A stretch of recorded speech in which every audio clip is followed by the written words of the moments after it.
Next, a car was purchased by a news agent business in May 2000 for cost, road tax total 10150. The business adopts a date of 31st December at its year end. Okay. आपका क्या answer आया था इसमें? इस 781 profit, ये आपका आया था? ओके, आपका बी आया था और वहां पर जो लिखा हुआ है ए लिखा हुआ है।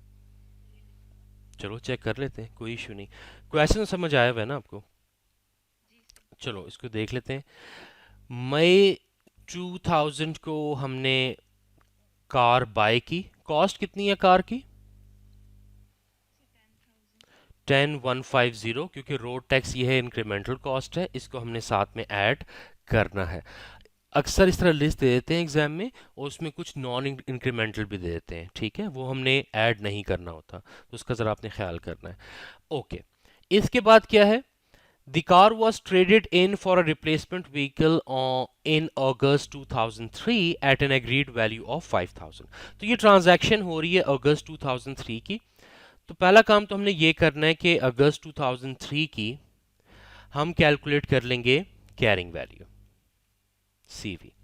और उसके लिए हमने क्या करना है? हमने एक्यूमुलेटेड डेप्रिसिएशन को माइनस करना है।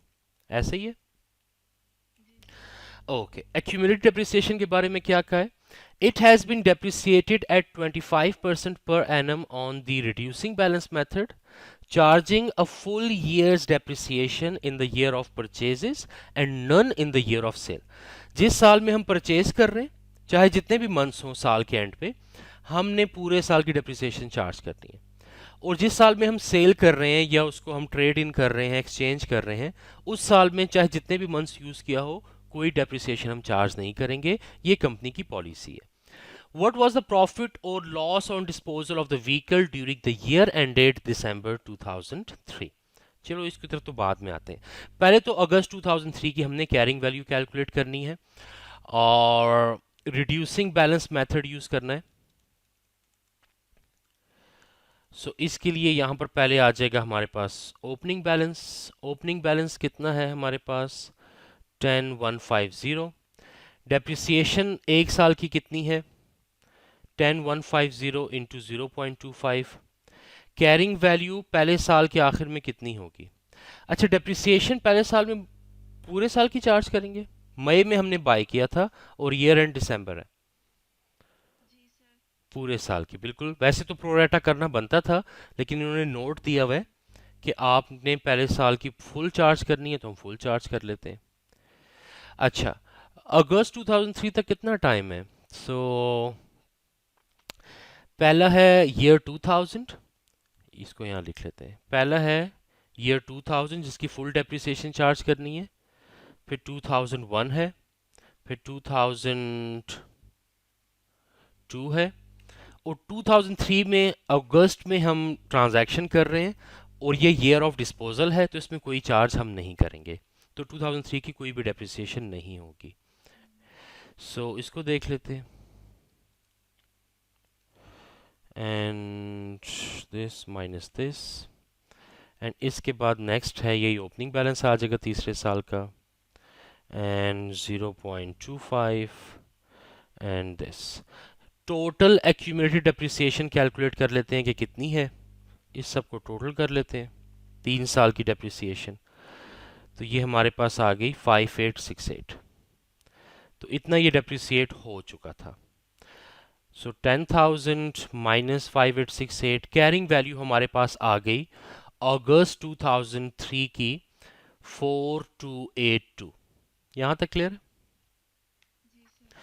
इसको हमने फिर इसी डेट पे अगस्त 2003 में इसको हमने ट्रेड इन किया या एक्सचेंज किया, और एक्सचेंज की वैल्यू कितनी हमें मिली? 5000। तो इसका डिफरेंस निकाल लेते हैं। 5000 माइनस 4282, ये आ रहा है 718। और ये क्या है? प्रॉफिट है, लॉस है? ये प्रॉफिट है। क्यों प्रॉफिट है? क्योंकि 4282 का आपके पास इक्विपमेंट था या कार थी, और उसको आपने सेल किया 5000 का ज़्यादा वैल्यू पे सेल किया, तो आपके पास प्रॉफिट आया 718। तो कौन सा ऑप्शन ठीक है? ए ठीक है। Clear with this? आपने कहाँ गलती की थी? आपने लास्ट ईयर की डेप्रिसिएशन चार्ज की थी। ये एसीसीए में भी ऐसा करते हैं। ये 781 जो आंसर है ना, ये कोई ना कोई गलती करके आ रहा होगा। तो वो क्या करते हैं, उनको पता होता है कि ये क्वेश्चन जब स्टूडेंट सॉल्व करेगा ना, तो वो कौन सी टिपिकल मिस्टेक है जो हर बच्चा करता है, ये बहुत सारे बच्चे करते हैं। वो गलती करके वो आंसर कैलकुलेट करते हैं, और वो भी ऑप्शन में डाला होता है। तो बच्चा क्या करता है, वो देखता है कि अच्छा 781 मेरा मैच हो गया, जल्दी से उसको सेलेक्ट कर लेता है। हालांकि उनको पता होता है कि गलती करके ये आंसर आ रहा है। तो अगर आपका पहले अटेम्प्ट में आंसर ठीक भी आ जाए, तो इसका थोड़ा सा आपने रुक के सोचना है कि सब कुछ मैंने ठीक किया है या नहीं। ठीक है? ऐसा कभी नहीं होगा। चार ऑप्शंस होते हैं ना, दो होते हैं डिस्ट्रैक्टर्स, वो तो गलत है, वो तो आप कुछ भी कर लो वो आंसर आपके नहीं आएंगे। और दो में से जो रियल ऑप्शन एक होता है, और एक उसमें हमेशा मिस्टेक वाला होता है। तो ये जो ऑप्शन बी है ना, ये वो मिस्टेक वाला है। Clear? Next, at 31st December 2005 the following require inclusion in a company's financial statements। तीन आइटम्स दिए में, करना क्या है? For these items, what total figures should be included in the company's statement of financial position as at 31st December 2005? हमारा year end है 31st December 2005। 31st 31st December 2005 ये हमारा ईयर एंड है। और इसके लिए हमने दो चीज़ें फाइंड करनी है, हमने टोटल करंट एसेट्स फाइंड करने हैं and total current liabilities find करनी है। Agree with this? तो पहले आइटम वन देख लेते हैं। आइटम वन है, ऑन 1 जनवरी 2005, साल के शुरू में, the company made a loan of 12,000 to an employee. ठीक है, लोन दिया हमने अपने एम्प्लॉय को, repayable on 1 January 2006।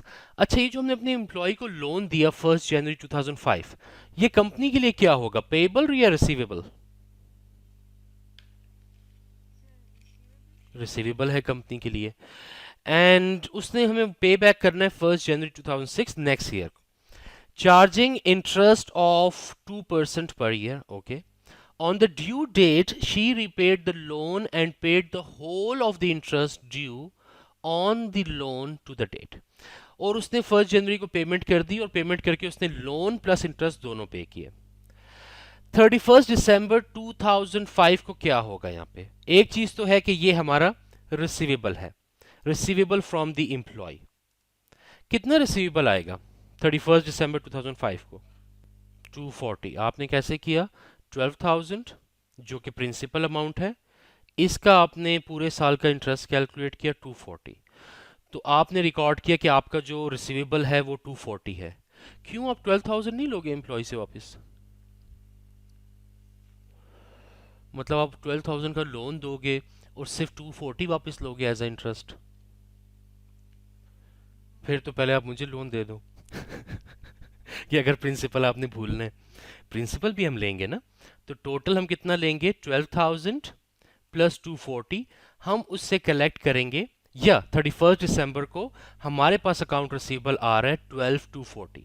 12,000 principal amount है, 240 इंटरेस्ट है, तो इतना हमने उससे कलेक्ट करना है 31 दिसंबर 2005 को। तो ये हमारा रिसीवेबल आ गया। एग्री? ओके, आइटम टू देखते हैं। The company paid an annual insurance premium of 9,000 in 2005। इसी साल में हमने इंश्योरेंस प्रीमियम पे किया है, एनुअल इंश्योरेंस प्रीमियम पूरे एक साल का, कवरिंग द ईयर एंडिंग 31 अगस्त 2006। ये जो प्रीमियम पे किया है ना, ये 31 अगस्त 2006 तक के लिए पे किया है। ठीक हो गया। तो ये साल शुरू कब हुआ होगा इसका प्रीमियम का?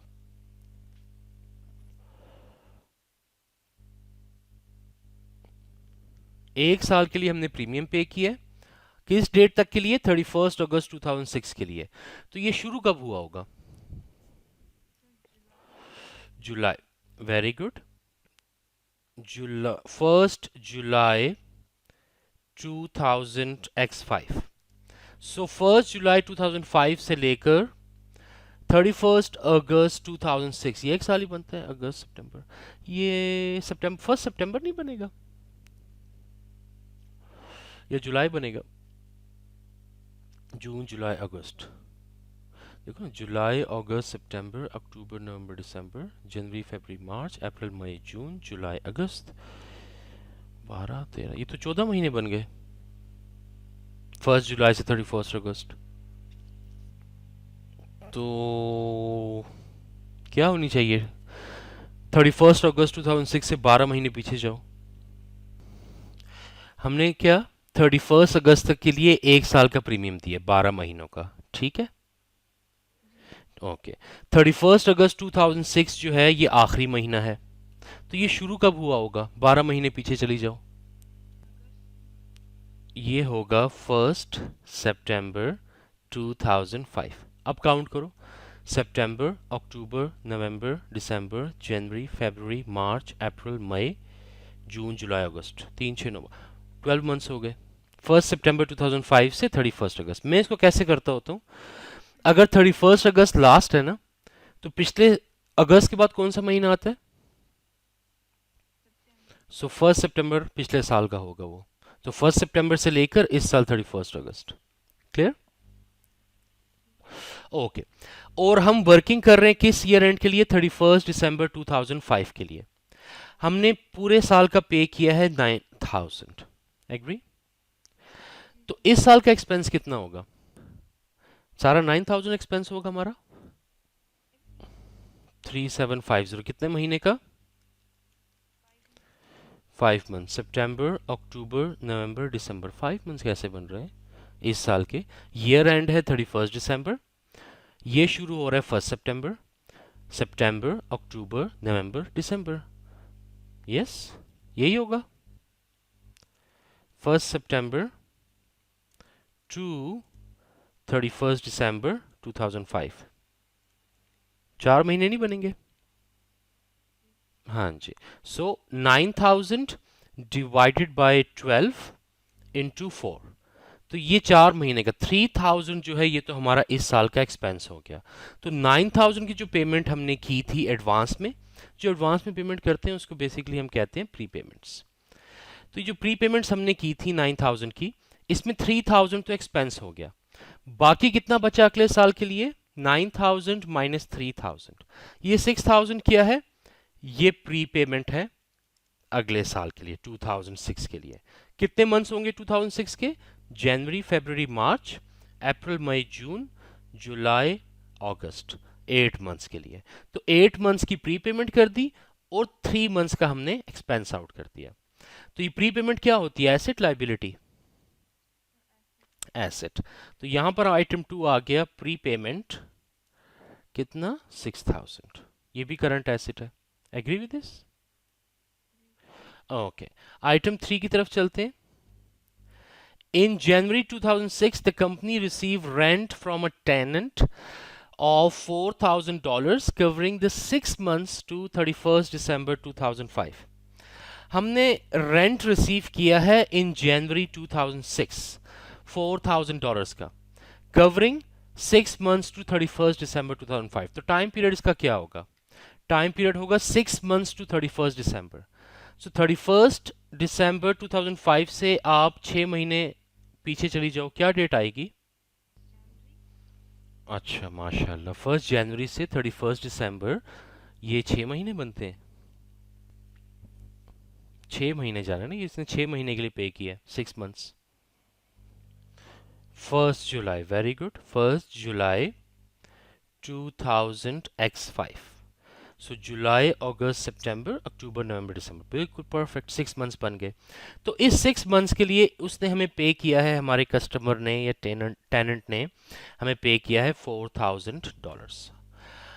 और ये किस डेट पे हमें कैश रिसीव हुआ है? कैश हम रिसीव कर रहे हैं,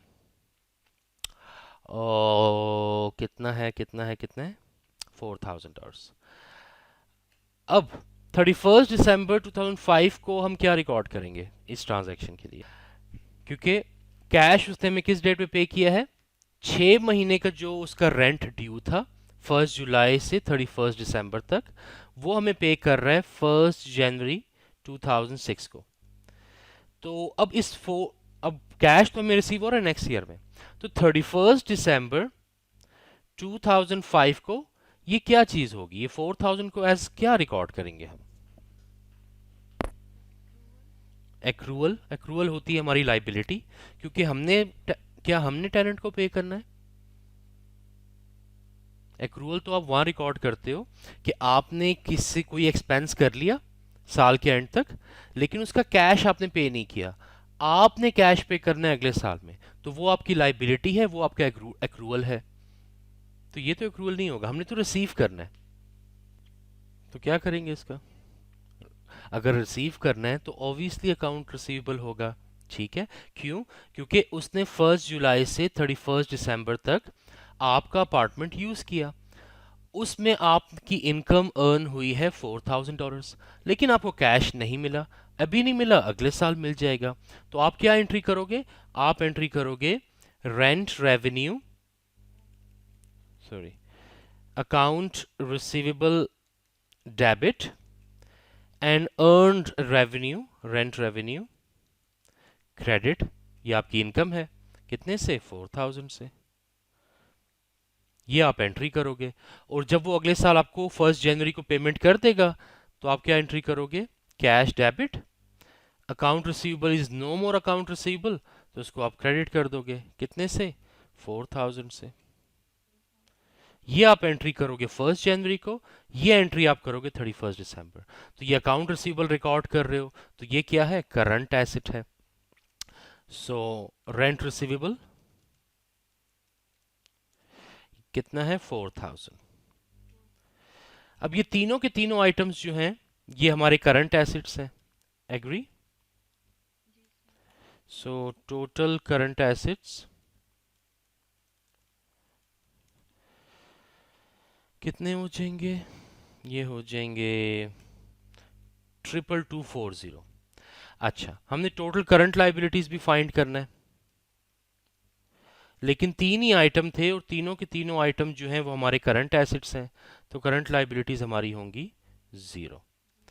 सो ये हो गए आपके करंट एसेट्स 22240, और ये आपकी होगी करंट लाइबिलिटीज। ये आंसर है, चेक करो। ओके।